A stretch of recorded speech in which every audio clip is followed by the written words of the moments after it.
Hey, Elia. Growing up, I always heard this weird chirping outside, sometimes subtle, sometimes so loud it felt like my backyard was hosting a concert. Did you have any mysterious insect concerts in your neighborhood too? Absolutely, Esther. Where I lived, the evenings were full of these buzzing and chirping symphonies. At first, I thought it was just crickets, but suddenly, adults started warning us about something called cicadas. I had no clue what those were. Exactly. The cicadas were like local celebrities. Everyone talked about them, but spotting one was like finding Bigfoot. I kept hearing their racket but never saw where it came from.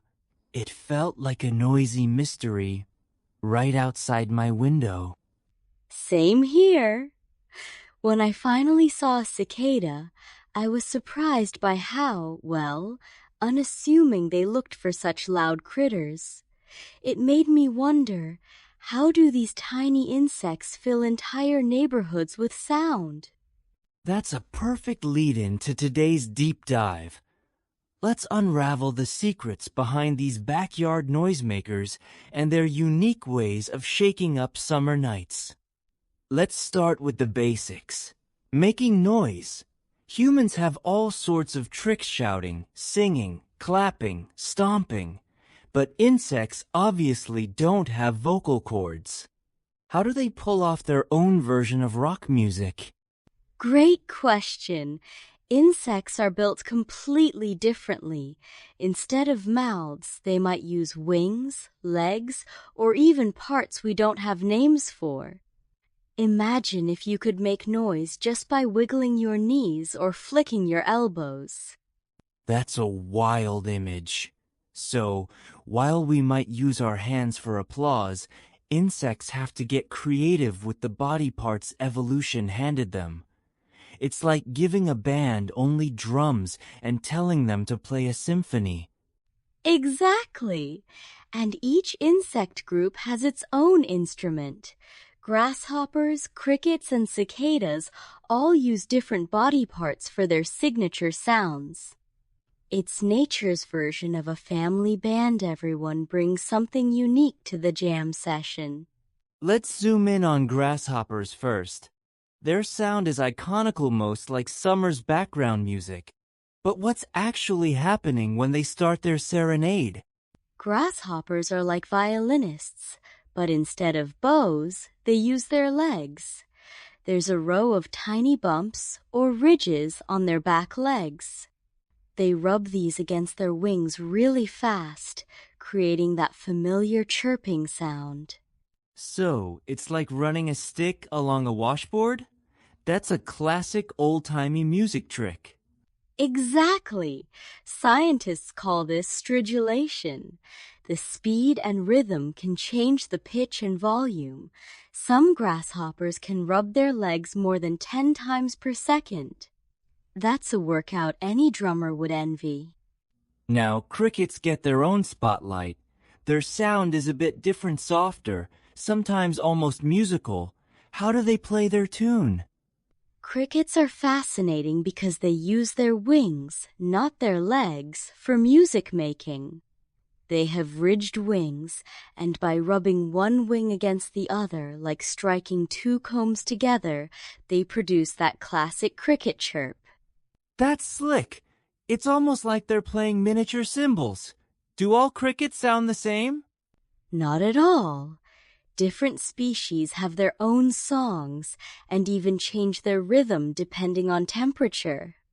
Fun fact, you can estimate the temperature in degrees Fahrenheit by counting the number of cricket chirps in 15 seconds and adding 37. Nature's own thermometer. All right, time for the main event, cicadas. These guys are the heavy metal headliners of the insect world. Their volume is legendary.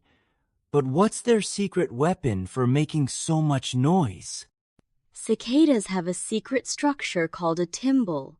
It's a special membrane under their wings that acts like a drumhead. They flex powerful muscles to make the tymbal buckle in and out, producing rapid-fire clicks up to 400 per second. That's faster than most people can blink. So instead of rubbing or scraping, they're flexing these membranes. It's like snapping the lid of a soda can over and over, but at superhuman speed. Exactly.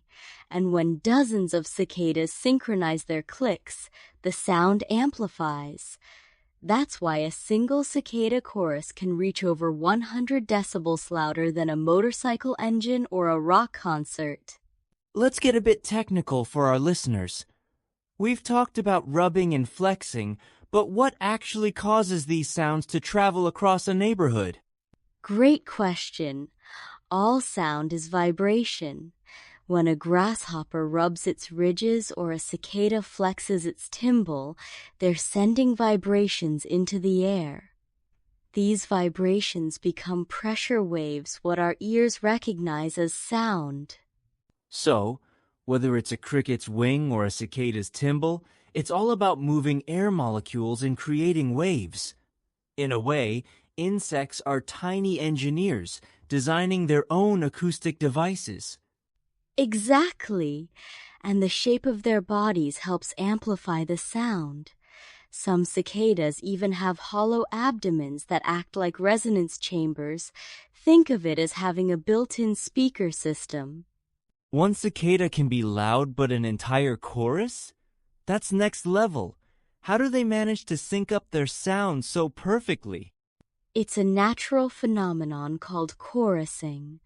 Male cicadas listen to each other and synchronize their clicks, much like an audience clapping in perfect rhythm. This creates a wall of sound that's impossible for predators or humans to ignore. It's like a stadium wave, but with sound. Does this group performance have any purpose beyond showing off volume? Absolutely! Louder, synchronized choruses make it easier for females to find the males, and the sheer noise can even confuse predators. Some researchers call it predator satiation. There's so much noise, predators can't target any one cicada easily. Let's dig into the evolutionary reasons. Why would insects invest so much energy into making noise, especially when it could attract trouble? It's all about reproduction. Insects like cicadas and crickets use their songs to attract mates. The louder or more complex the song, the better their chances of finding love. It's nature's dating app, but a lot noisier. I suppose with so many competitors in the field, volume becomes your profile picture. But isn't there a risk involved with attracting predators? There is, and that's where timing comes in. Many cicada species emerge in huge numbers at once. By overwhelming predators with sheer abundance and noise, most individuals survive to sing another day. It's amazing how these tiny creatures inspire real-world tech. Are there any inventions out there that borrow ideas from insect sound making? Definitely. Engineers have studied cicada tymbals to design better acoustic devices, like tiny speakers and microphones. Even the concept of resonating chambers in musical instruments is inspired by how insects amplify their chirps. So, the next time someone uses a high-tech hearing aid or a compact speaker, they might have a cicada to thank for the design inspiration. That's right! Plus, researchers are even exploring how insect communication could help us develop low-power wireless networks, nature's own version of the Internet of Things. As we wrap up, I'm reminded that nature is full of everyday mysteries often hiding in plain or noisy sight. What's one question about insects you still want answered, Alia? I'd love to know how insects decide which sounds to make and whether they can improvise, like jazz musicians. Are their songs hardwired, or is there room for creativity? That's a great one. And for everyone listening, we want your votes on our next big mystery. Do all flowers smell good? Why are the Olympic Games so popular? Or why does it get hot in the summer? Don't forget there's always something strange and wonderful to discover. Stay curious, submit your questions, and we'll see you next time for another scientific sound adventure.